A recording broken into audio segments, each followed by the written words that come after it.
Hello everyone, வாங்க இந்த healing food cream எப்படி பண்ணுறது நம்ம பார்க்கலாம். ஃபர்ஸ்ட் நம்ம ஆயில் ஃபேஸ் மெஷர் பண்ணிக்கலாம். ஆயில் ஃபேஸில் நான் வந்து எம்எல்சிஃபேர் இன்றைக்கி BTMS 50 எடுத்திருக்கேன். இது வந்து ஸ்கின்னை சாஃப்ட் ஆக்கிறதுக்கும் அந்த ட்ரை ஃப்ளேக்கி ஸ்கின்னை வந்து சீக்கிரமாக சாஃப்ட் ஆகிறதுக்கு யூஸ்ஃபுல்லாக இருக்கும். அதுக்கப்புறம் சீட்டல் ஆல்கஹால் அண்ட் ஸ்டீரிக் ஆசிட் ரெண்டுமே நான் எடுத்திருக்கேன் இன்றைக்கி இந்த க்ரீமில். இது எதுக்கு அப்படின்னா, இது வந்து ஒரு ஃபேட்டி ஆல்கஹால்ஸ். இதெல்லாம் வந்து ஸ்கின்னுக்கு வந்து அந்த சாஃப்ட் ஆக்கிறதுக்கு, மாய்ஸ்சரைஸ்க்கு, இது எல்லாத்துக்குமே ரொம்ப நல்லாயிருக்கும். அதனால் இந்த ரெண்டுமே எம்எல்சிஃபேராக எடுத்திருக்கேன். அதுக்கப்புறம் ஷியா பட்டர் என்ன பண்ணோம்னா, ஸ்கின் மேலே ஒரு லேயராக ஃபார்ம் ஆகி அந்த நம்ம ஸ்கின்குள்ளே இருக்க மாய்ஸ்சரை ட்ராப் பண்ணும், அதுவே இருக்காது. அதுக்கப்புறம் லைட் லிக்விட் பேரஃபின் அண்ட் CCT, அதாவது கெப்ரிலிக் ட்ரைக்ளிசரைட்.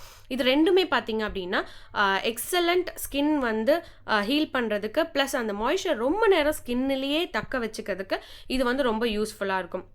ஸோ ஆயில் ஃபேஸ் இன்றைக்கி முடிஞ்சிருச்சு. நெக்ஸ்ட்டு பார்த்தீங்கன்னா வாட்டர் ஃபேஸ். ஆயில் ஃபேஸில் தான் நம்மளுக்கு வந்து லிஸ்ட்டு பெருசாக இருக்கும். வாட்டர் ஃபேஸில் just distil water and glycerin மட்டும்தான் நம்ம ஆட் பண்ணுறோம்.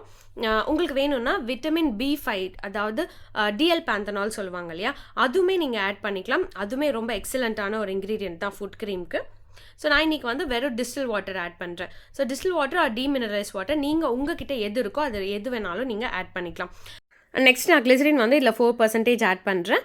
இந்த வாட்டர் ஃபேஸில் வந்து இந்த 2 இன்க்ரீடியன்ட் ஆட் பண்ணிவிட்டு இந்த 2 பீக்கரையும், அதாவது ஆயில் அண்ட் வாட்டர் ஃபேஸை வந்து 2 பீக்கரையும் டபுள் பாய்லர் மெத்தடில் ஹீட் பண்ணிவிட்டு அந்த வேக்ஸஸ் அண்ட் பட்டர்ஸ் எல்லாம் மெல்ட் ஆனதுக்கப்புறமா அந்த வாட்டர் ஃபேஸ் இருக்கு இல்லையா, water and distil water and glycerin, அதை வந்து ஆயில் ஃபேஸில் போர் பண்ணிவிட்டு நம்ம ஹை ஷேர் மிக்ஸர், அதாவது பிளெண்டர் வச்சு இமீடியட்டாக நம்ம பிளெண்ட் பண்ண போகிறோம்.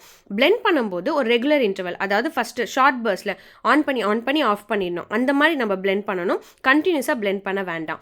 அதே மாதிரி கொஞ்சம் ஒரு 2 மினிட்ஸ் பிளெண்ட் பண்ணிவிட்டு திரும்ப ஒரு 1 மினிட் கேப் விட்டுட்டு திரும்ப ஒரு 2 மினிட்ஸ் கழிச்சு பிளெண்ட் பண்ணுங்கள். இந்த மாதிரி பிளெண்ட் பண்ணதுக்கப்புறமா கொஞ்சம் திக்காயிடும் இல்லையா, அந்த ஸ்டேஜுக்கு அப்புறம் நம்ம பிளெண்டர் ரிமூவ் பண்ணிவிட்டு ஸ்பேச்சுலால தான் நம்ம எல்லாமே மிக்ஸ் பண்ண போகிறோம். ஸோ இப்போ டெம்பரேச்சர் வந்து 45 டிகிரி செல்சியஸ்க்கு கீழே வந்துடுச்சா, ஸோ அதனால் நான் cool down phase ingredients add பண்ணுறேன். இதில் வந்து நம்மளுக்கு ப்ரிசர்வேட்டிவ் கண்டிப்பாக தேவை, ஏன்னா வாட்டர் இருக்கிறதுனால. அதுக்கப்புறம் விட்டமின் E ஆயில், ஏன்னா 1% விட்டமின் E ஆயில் நான் ஏன் ஆட் பண்ணுறேன் அப்படின்னா, நிறைய ஆயில் ஃபேஸ் வந்து இதில் பர்சன்டேஜ் வந்து கொஞ்சம் ஹையாக இருக்குது. அதனால் ரான்சிடிட்டி ப்ராப்ளம் வரக்கூடாதுன்றதுனால விட்டமின் E ஆயில் 1% ஆட் பண்ணுறேன். அதுக்கப்புறம் ஃப்ராக்ரன்ஸ் ஆர் எசென்ஷியல் ஆயில் நம்ம இஷ்டம் 0.5% நம்ம ஆட் பண்ணிவிட்டு இதை ஸ்பேச்சுலாலேயே நான் மிக்ஸ் பண்ணுறேன். பார்த்திங்கன்னா அது க்ரீம் வந்து இப்போ கொஞ்சம் திக் ஆகிடுச்சு. இதுக்கப்புறம் நம்ம பிளெண்டர் யூஸ் பண்ண வேண்டாம். ஸோ இது ஒன்ஸ் வந்து கொஞ்சம் ஒரு டெம்பரேச்சர் நல்லா கீழே வந்ததுக்கப்புறமா, ரூம் டெம்பரேச்சர் வந்ததுக்கப்புறமா நம்ம பேக் பண்ணிக்கலாம்.